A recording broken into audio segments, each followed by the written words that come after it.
Trump का आना power में शांति ना होने में कितना रोल निभा रहा है? देखिए, इजराइल एक बहुत ही स्वतंत्र देश रहा है। इसमें ट्रंप साहब की ज्यादा मेरे ख्याल से जिम्मेदारी नहीं है। क्या ये भी एक चाल के तहत किया गया कि भाई इनको यहाँ बसा दो, फिर इस जगह से कॉन्फ्लिक्ट पनपती रहेगी? एक अव्वल तो ये कॉन्स्पिरेसी थ्योरी है। ट्रंप का आना पावर में इस शांति में कितना, या शांति ना होने में कितना रोल निभा रहा है? इसमें ट्रंप साहब की ज्यादा मेरे ख्याल से जिम्मेदारी नहीं है। देखिए, इजराइल एक बहुत ही स्वतंत्र देश रहा है। भले ही अमेरिका के साथ उनकी बड़ी साझेदारियां हैं, बड़ी उनके ऊपर मतलब कि ये निर्भरता है। इसको यूँ मानिए कि आज से 10 साल, 15 साल, 20 साल नेतन्याहू के काल में 1996 से लेके अमेरिका में हर प्रेसिडेंशियल डिबेट में इजराइल के ऊपर अमेरिका की विदेश की नीति क्या होगी, इस पे सवाल होता है। अगर आप अमेरिकन प्रेसिडेंशियल डिबेट देखें, अमेरिकन प्रेसिडेंशियल डिबेट में डोमेस्टिक मुद्दों के साथ ये भी पूछा जाता है कि आपकी इजराइल पे विदेश नीति क्या होगी। बिल्कुल, हर बार का। क्योंकि अमेरिका और इजराइल के जो संबंध है वो बहुत ही रिलीजियस, सोशल, पॉलिटिकल, आइडियोलॉजिकल है। वो मुल्क बहुत सारी चीज़ों में एक दूसरे को रिफ्लेक्ट करता है। वो डेमोक्रेटिक है, वो एंटरप्रेन्योरशिप, फ्री मार्केट इकोनॉमी को लेके हैं। यहूदियों का एक बहुत बड़ा तबका इजराइल के बाहर वहीं रहता है। क्रिश्चियंस का जो फेथफुल क्रिश्चियंस हैं, इवेंजलिकल क्रिश्चियंस हैं, जो रिपब्लिकन पार्टी के वोटर्स हैं, उनका बड़ा मोह है इजराइल और यहूदियों की कहानी को लेके। और यहूदी जो पैसा दे रहे हैं चुनाव लड़ने का, ये भी एक बहुत बड़ा हिस्सा तो जो अमेरिका में जो यहूदी डायस्पोरा है, उसकी एक कैपिटल और कल्चरल वेल्थ है जिसको वो कैपिटलाइज करते हैं इजराइल और अमेरिका के हितों को साथ लाने के लिए। तो ये बहुत ही एक तरह से कहिए कि लेयर्स हैं रिलेशनशिप की। फॉरेन पॉलिसी इंटरेस्ट का आम होना तो एक मुद्दा है। पीपल टू पीपल जिसे अब कहते हैं ना, बहुत स्ट्रांग रिलेशनशिप है। कल्चरल रिलेशनशिप्स वो भी बहुत स्ट्रांग है। रिलीजियस सेंटिमेंट्स दोनों के एक दूसरे के साथ हैं।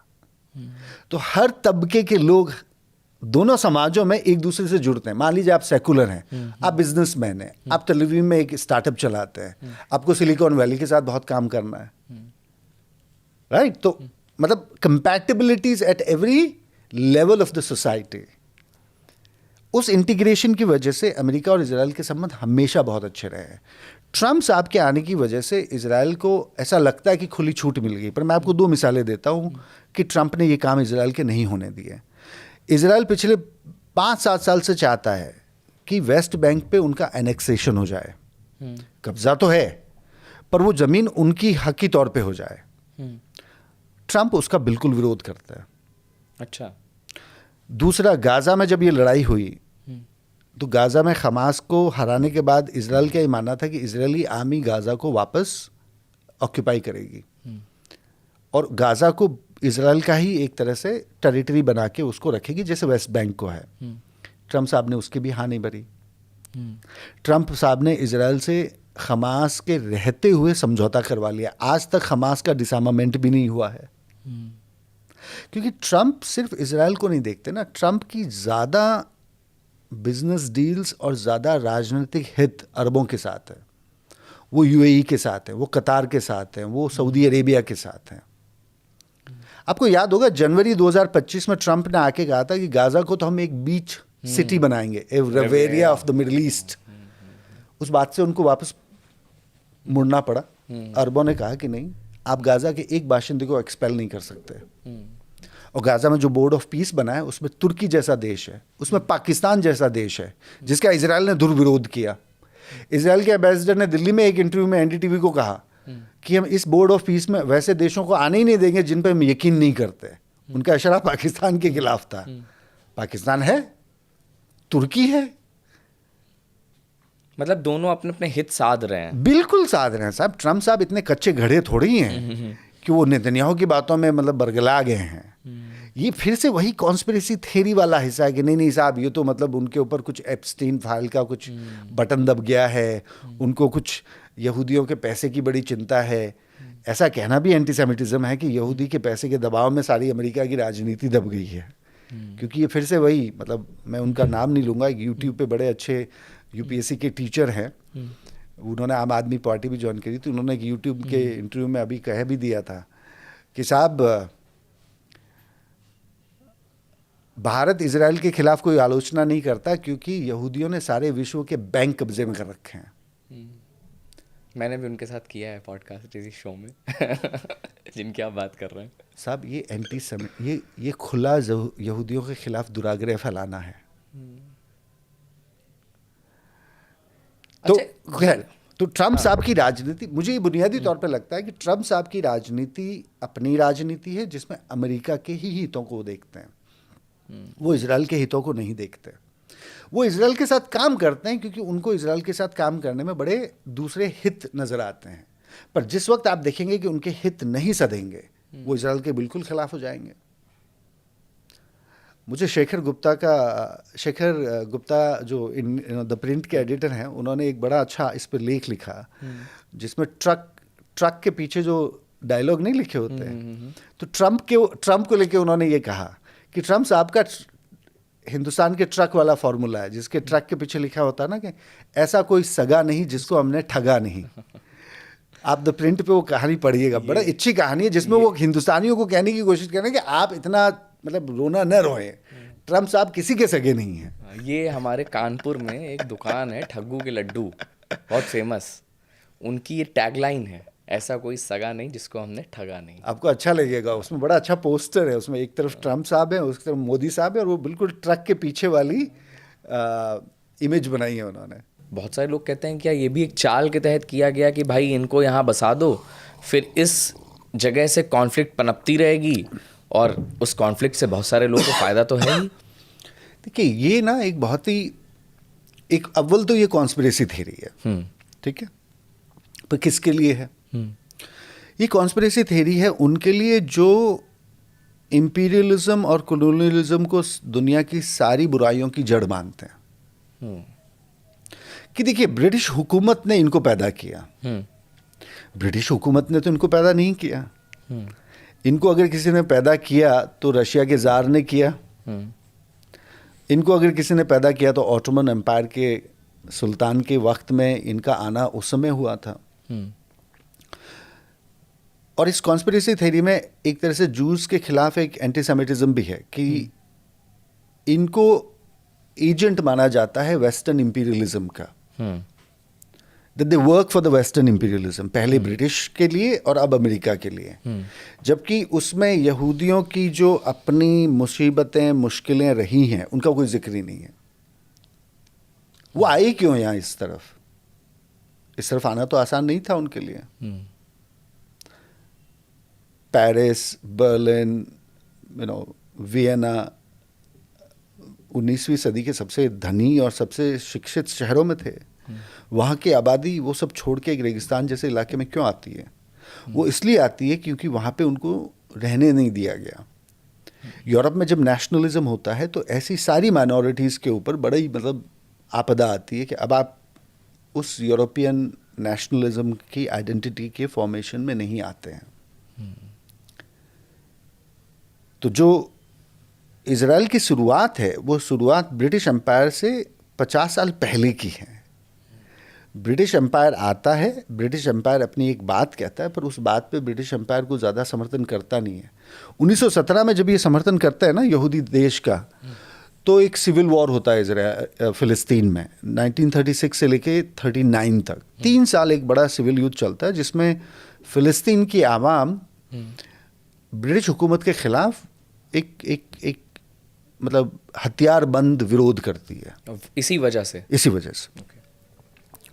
उस सिविल वॉर के बीच में 1938 में ब्रिटिश एक कमीशन भेजते हैं कि भाई देखिए अब सिविल वॉर को तो हम रोक नहीं पा रहे हैं, तो इसका कोई राजनीतिक हल निकाला जाए। तो 1938 में जब वो पील कमीशन करके आता है तो वो कहता है कि साहब हमारी 1917 की जो डिसीजन था उसमें बड़ी गलती हुई।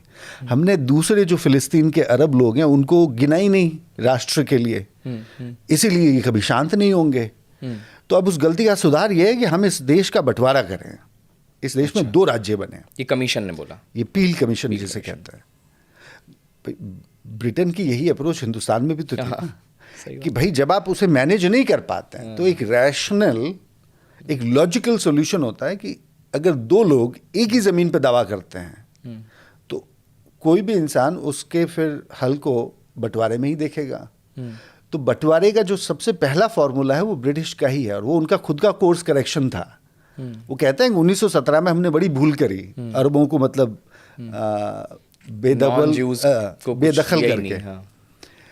अब अरब उस समय चूंकि फिलिस्तीन के लोग चूंकि लड़ रहे होते हैं, तो उनको लगता है कि अब ये पार्टीशन मानने की जरूरत क्या है, अब तो हम इनको हरा देंगे। तो Arabs reject the partition plan of 1938, और उसके बाद सेकेंड वर्ल्ड वॉर शुरू हो जाता है 1939 से। तो फिर चीज़ें बड़ी अपने आप में गति पकड़ लेती हैं। और जब 1946-47 में विश्व युद्ध के बाद ब्रिटेन का कोई इंपीरियलिज्म बचता ही नहीं है, न हिंदुस्तान बचता है, तो वो कहते हैं कि साहब अब इस जगह को ना छोड़ा जाए। तो फिलिस्तीन इज़ द ओनली टेरिटरी जिसको ब्रिटिश एम्पायर ने विलिंगली यूएन के हैंड ओवर किया कि साहब छोड़िए, अब हम जा रहे हैं यहाँ से। मई 1947 में ब्रिटिश आखिरी ऑफिसर फिलिस्तीन छोड़ के चला जाता है। उनकी शिप जाती है कि हमने 21 साल राज किया, मतलब समझिए ना कि आप 1917 में आते हैं, मतलब 31 साल, आप 30 साल रहते हैं। उन 30 सालों में उन्होंने दो ही चीज़ें करने की कोशिश करी। एक तो अपने जो इकोनॉमिक पैसेज था स्विस कैनाल वाला वो कंट्रोल किया, और एक ये जो यहूदियों का जो सवाल था उसको सुलझाने की कोशिश करी पार्टीशन के फॉर्मूले से। वो जब नहीं सुलझा पाए तो यूनाइटेड नेशंस के बनने के वक्त विलिंगली, मतलब वॉलंटरली उन्होंने ये मुद्दा यूएन को छोड़ा। अब यूनाइटेड नेशंस भी इसमें क्या नया मतलब तरीका निकाल सकता था, तो उन्होंने यही किया कि भाई जितनी आबादी है दोनों की, उसके हिसाब से देश का बंटवारा हो जाए, आधा देश अरबों का और आधा देश यहूदियों का। तो जो यूनाइटेड नेशंस का पार्टीशन प्लान है ना, वो आज भी अब विश्व में उसकी बड़ी पूछ है कि साहब ये 2 स्टेट सॉल्यूशन कहाँ है। तो ये 2 स्टेट सॉल्यूशन वहीं से आता है। एक समय बताइए, 2 स्टेट सॉल्यूशन की बात हो रही है और अभी बात करी जा रही है कि जॉर्डन के हिस्से को रखा जा रहा है कि हाँ भाई यहाँ तक हो सकता है, यूफ्रेट्स तक, और इधर इजिप्ट में नाइल रिवर तक के हिस्से को ऐसा बताया जाता है कि इतना हिस्सा है। इसकी मेरे ख्याल से इसकी खबर ना उस वजह से उड़ी। अभी जो इजराइल में अमेरिका के राजदूत हैं, हक्काबे, उन्होंने आई थिंक टकर कार्लसन के साथ एक एयरपोर्ट पे बैठे हुए इंटरव्यू दिया था। हालांकि उनके मुंह से जब ये निकला तो टकर कार्लसन ने उनको बड़ा मतलब उस बात पे कायम रखने की कोशिश करी। उन्होंने कहा कि नहीं, मैं आज के वक्त की जियोपॉलिटिक्स के लिए बात नहीं कह रहा हूँ कि इजराइल को ये करना चाहिए। मैं सिर्फ ये कह रहा हूँ कि यहाँ पे जो यहूदियों का वजूद था, देखिए वो क्रिश्चियन है। ये अक्सर कम होता है कि अमेरिका को कोई एम्बेसडर इजराइल में नियुक्त हो और वो यहूदी ना हो, क्योंकि अमेरिका के जितने भी यहूदी अमेरिकन हैं वहीं से कोई शख्स को बनाया जाता है ताकि दोनों देशों में यहूदीज़ का, क्योंकि देखिए अमेरिका में आज इजराइल में 10 मिलियन लोग हैं, मतलब 1 करोड़ के करीब। आप न्यूयॉर्क सिटी के ही अगर आप यहूदी गिन लें तो करीब 4.5-5 मतलब 500,000, मतलब 50 लाख के करीब, नहीं 5 लाख के करीब। तो ये जो क्रिश्चियन एक इमेजिनेशन ऑफ द लैंड है वो भी बिब्लिकल है। मैं आपको इसका एक मज़ेदार वाक्य बताता हूँ। ट्रंप जब पहली बार प्रेसिडेंट बनते हैं तो वो जेरूसलम से एक बड़ा फैसला करते हैं कि अमेरिका की एम्बेसी हमेशा तल अवीव में हुआ करती थी, जैसे भारत की तल अवीव में है। इजराइल जेरूसलम को अपनी राजधानी कहता है, पर भारत नहीं मानता। विश्व के बहुत सारे देश नहीं मानते। उनके बड़े अच्छे दोस्त जर्मनी है, वो भी नहीं मानते। वो कहते हैं देखिए जेरूसलम थोड़ा कंटेस्टेड लैंड है, हम जब तक आपका आपसी झगड़ा नहीं सुलझ जाता हम जेरूसलम में हमारी एम्बेसी नहीं खोलेंगे। तो अमेरिका ने भी हमेशा एम्बेसी को तल अवीव में रखा। ट्रंप आए तो उन्होंने कहा नहीं इसकी क्या ज़रूरत है, आप कहते हो आपकी जेरूसलम राजधानी है, तो हम भी कहते हैं जेरूसलम राजधानी है आपकी है। तो उन्होंने फैसला लिया कि तल अवीव से एम्बेसी जेरूसलम चली जाए। उस पर बड़ा मतलब अंतर्राष्ट्रीय खबरें बनी थी। बिल्कुल बनी। ज़्यादा बवाल हुआ नहीं ज़मीनी तौर पे। ट्रंप जब सेकेंड बार अपना यूएस का कैंपेन कर रहे थे, जब वो हार गए थे जो बाइडेन से, तो उन्होंने ऑफिशियली ये कहा कि मैंने जो कैपिटल बदली तल अवीव से जेरूसलम, वो मैंने यहूदियों के लिए नहीं बदली, मैंने वो इवेंजेलिकल क्रिश्चियंस के लिए बदली। वो ये भी कह रहे थे कि यहूदियों को तो कोई फिक्र ही नहीं है जेरूसलम की,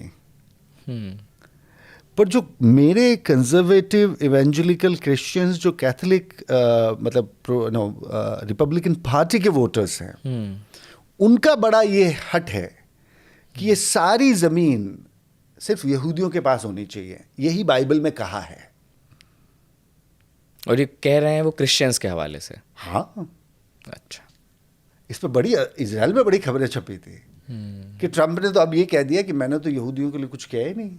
ये जो मैंने तल अवीव से जेरूसलम राजधानी मतलब अपनी एम्बेसी को शिफ्ट किया था, वो तो मैंने इसलिए किया कि इसमें क्रिश्चियंस के फेथ की बात है। यहूदियों को तो हो सकता है इसकी ज़्यादा फिक्र ही ना हो। तो एनीवे ये जो तो हकाबे साहब की जो स्टेटमेंट है वो एक इवेंजुलिकल कंजर्वेटिव कैथोलिक क्रिश्चियंस का एक बड़ा इमेजिनेशन ऑफ वर्ल्ड है, जिसमें कायनात एक कायदे से बढ़ती है।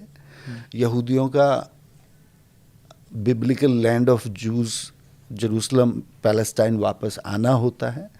तो ये जो एक मुकाम है वो बिब्लिकल इमेजिनेशन का हिस्सा है। तो जो ग्रेटर इजराइल की जो डिबेट है ना, वो उस हकाबे साहब के इंटरव्यू के बाद ज़्यादा फैली है।